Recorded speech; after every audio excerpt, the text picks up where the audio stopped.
करीब 6 महीने पहले सुप्रीम कोर्ट ने अजमेर स्मार्ट सिटी के तहत बनाए गए 7 वंडर्स को तोड़ने के आदेश दिए थे, लेकिन 6 महीने तक जिला प्रशासन ने कोई कार्रवाई नहीं की। लेकिन जैसे ही सुनवाई की तारीख नजदीक आई, प्रशासन हरकत में आया और 7 वंडर्स को दूसरी बार तोड़ने की कार्रवाई शुरू की गई है।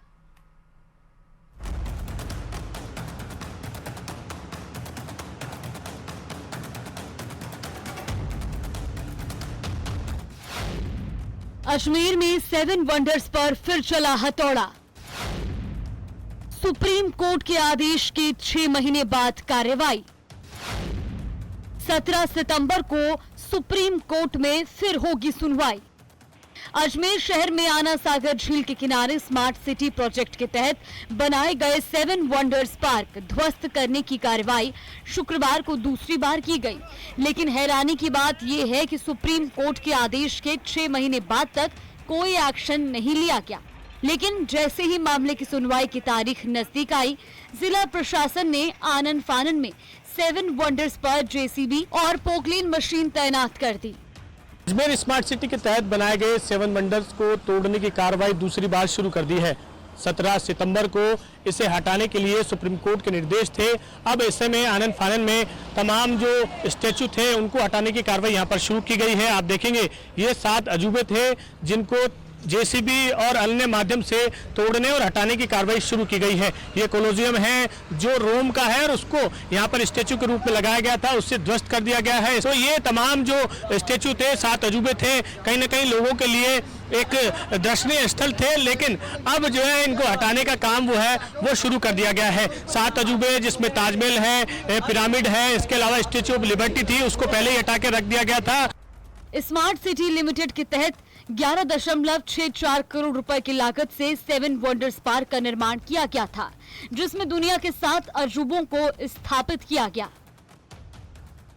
इसमें आगरा का ताजमहल, पेरिस का एफिल टावर, मिस्र के पिरामिड, पीसा की झुकी हुई मीनार, रोम का कॉलेजियम, न्यूयॉर्क का स्टैचू ऑफ लिबर्टी और रियो डी जेनेरियो की क्राइस्ट दी रिडीमर की प्रतिमा शामिल थी।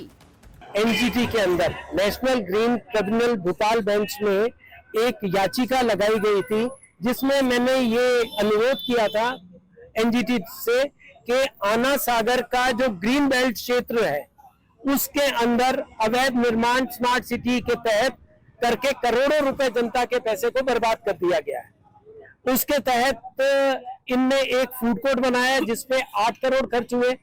ये 7 वंडर बनाया जिसपे 11 करोड़ 12 लाख खर्च हुए और करीब 70 करोड़ रुपए पाथवे पे बनाया गया। फरवरी 2025 में सुप्रीम कोर्ट के आदेश के बाद केवल स्टैचू ऑफ लिबर्टी को उतारकर नीचे रख दिया गया था।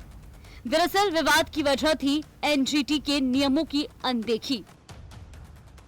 इस बाबत 9 सितंबर 2023 को याचिकाकर्ता अशोक मलिक ने वेटलैंड और मास्टर प्लान की अवहेलना का आरोप लगाते हुए एनजीटी में याचिका दर्ज कराई। याचिका पर एनजीटी ने अगस्त 2023 में निर्माण कार्यों को हटाने के आदेश दिए। 8 नवंबर 2023 राज्य सरकार ने एनजीटी के आदेश को सुप्रीम कोर्ट में चुनौती दी थी। 1 दिसंबर 2023 सुप्रीम कोर्ट में सुनवाई हुई और सरकार को स्टे देने से मना कर दिया। जनवरी 2024 में एडीए सुप्रीम कोर्ट चली गई थी। फरवरी 2025 में सुप्रीम कोर्ट ने एनजीटी की गाइडलाइन की पालना के निर्देश दिए। 17 मार्च 2025 को सीएस को वीडियो कॉन्फ्रेंसिंग के जरिए कोर्ट में पेश होने के आदेश दिए थे।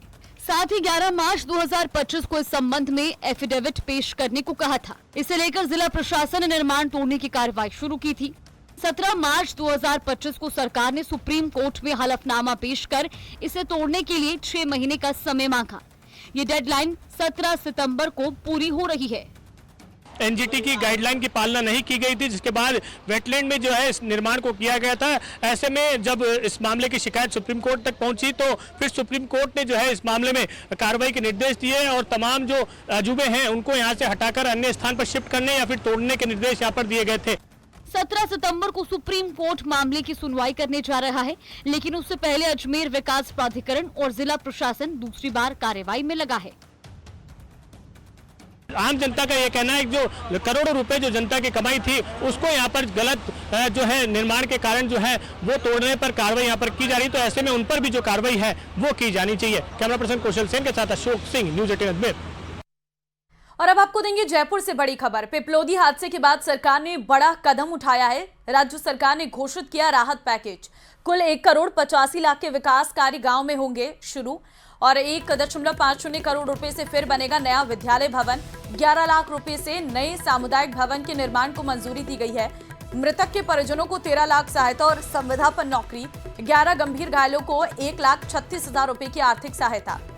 तो राज्य सरकार ने यहां पर राहत पैकेज का ऐलान किया है और जिसमें गांव में विकास कार्य के साथ ही नए भवन की भी बात रखी गई है। साथ ही जो घायल परिवार हैं उन्हें आर्थिक सहायता और मृतक के परिवारों को भी आर्थिक सहायता दी जाएगी, लेकिन पूरे गांव का विकास होगा। 1,85,00,000 आवंटित किए गए हैं। पाली के बिरावास गांव में बारिश भले ही थम गई है, लेकिन यहां की जिंदगी अभी भी पानी में डूबी हुई है। सोजत मुख्यालय से सिर्फ 13 किलोमीटर की दूरी पर बसा ये गांव हर साल मानसून में एक टापू बन जाता है। यहां का बीरावास रूपावास मार्ग, जिस पर बनी रपट से पानी का सैलाब गुजरता रहता है और लोगों का गांव से निकलने का रास्ता बंद हो जाता है। लोगों को टूटी रपट से 2 से 3 फीट पानी से निकलना पड़ता है। ये सिर्फ एक रास्ता नहीं है, बल्कि उम्मीद और जिंदगी की डोर है जो हर साल टूट जाती है। सबसे अधिक तकलीफ छोटे बच्चों को हो रही है।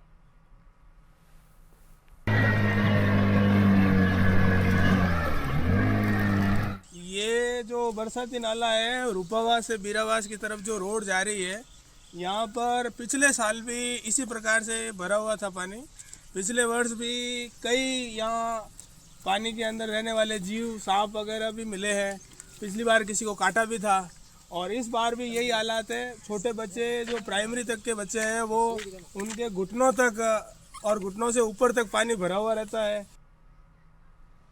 भरतपुर में एक बार फिर मानसून सीजन लोगों के लिए परेशानी का सबक बन गया है। जहां कॉलोनियों में पानी के चलते लोगों का घरों से निकलना मुश्किल है, वहीं डीग भरतपुर रोड पर नई मंडी के बाद अखड़ तिराहे पर भी जलभराव ने लोगों की दिक्कतें बढ़ा दी हैं। 1 दर्जन दुकानों के आगे पानी और कीचड़ जमा है, जिससे दुकानदार अपना सामान नहीं बेच पा रहे हैं। ये दुकानदार बेबस हैं और अपनी दुकान को खोलते हैं, लेकिन दुकानों के आगे जलभराव होने के चलते ग्राहक नहीं पहुंच रहे हैं, जिससे इन दुकानदारों को काफी नुकसान उठाना पड़ रहा।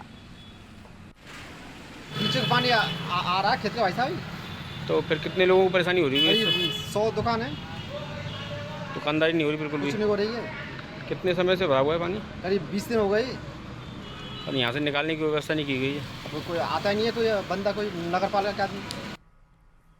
उदयपुर में 21 सितंबर को जिंक सिटी हाफ मैराथन का आयोजन किया जाएगा, जिसके लिए आधिकारिक मेडल का अनावरण किया गया है।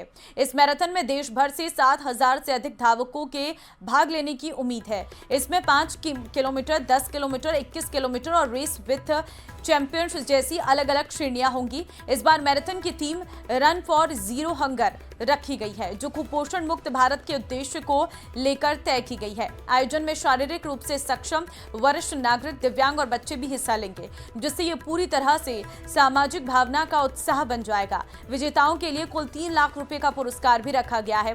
धावकों को दौड़ के दौरान हाइड्रेशन स्टेशन, मेडिकल सहायता, रेस्ट रूम और अनुभवी फिजियोथेरेपिस्ट की सेवा भी उपलब्ध रहेगी। दौड़ का रूट उदयपुर के प्रमुख स्थलों से होकर निकलेगा, जिनमें महाराणा प्रताप स्मारक, सहेलियों की बाड़ी और नीमच माता मंदिर शामिल हैं।